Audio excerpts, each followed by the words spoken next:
Tell us about the train story, Dad. Okay. Well, Harry always had trains in his basement, and he used to set them up, and we'd go there and look at them and all. So we were a little nuts about trains, and we had a buddy. We called ourselves the Big Three.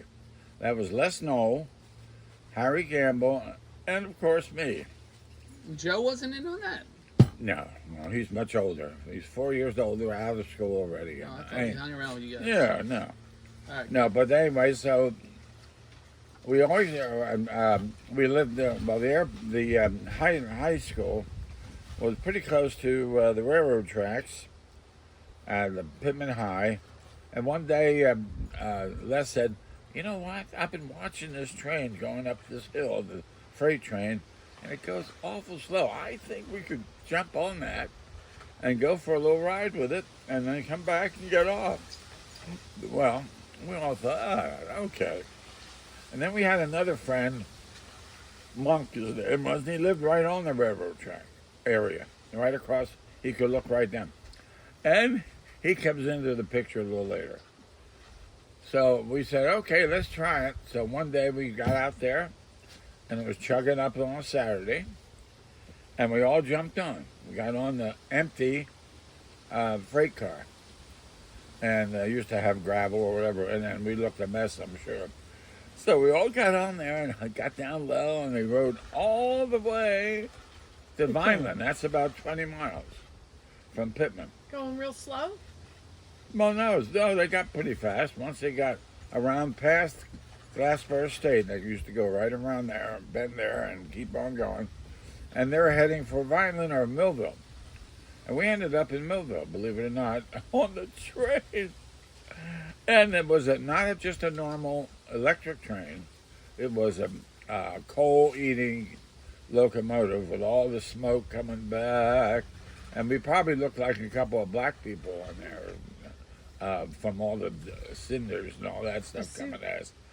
So we got down there to Vineland, and some guy, the people must have realized that a couple of the people working for they threw some shovels on the particular car that we were sitting on, scared the heck out of us, and then they weren't. That's all. They threw the shovels up in Vineland, where they had stopped momentarily, and then they continued on, and we went all the way down, like I said, to Millville, and in Millville, we didn't know what we were going to do now. We were inside the stock room yard of the trains.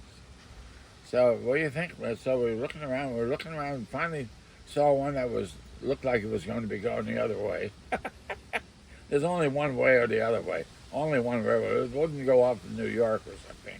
So we got on that train going up, and this had, if I remember, I think these cars were loaded with stuff, and we got in there anyway, one of them, and got down low, and off it went. So Les said, look, it gets up around Glassboro State, and it makes that big turn, and it's real slow, and we can get off. I said, okay, so who's getting off first? So we go up, and we're getting close to Glassboro, and and Harry said, who's going to get off first? He said, I will first. What? How about the rest of us? We'll never get off in time. We're going too fast. No, we'll do it. So he's out there on the side of the car, on the step, on the ladder that goes up the side, and he's out there testing the speed of the cars going along. And we said, we're never going to do it. I'm not going to get him. We won't be able to. So he rescinded, and he thought, well, you're right. I think we'll wait until we get up near where we are in Pittman. So we got back, and he got back in, and we rode on and on and on. Pittman came and went.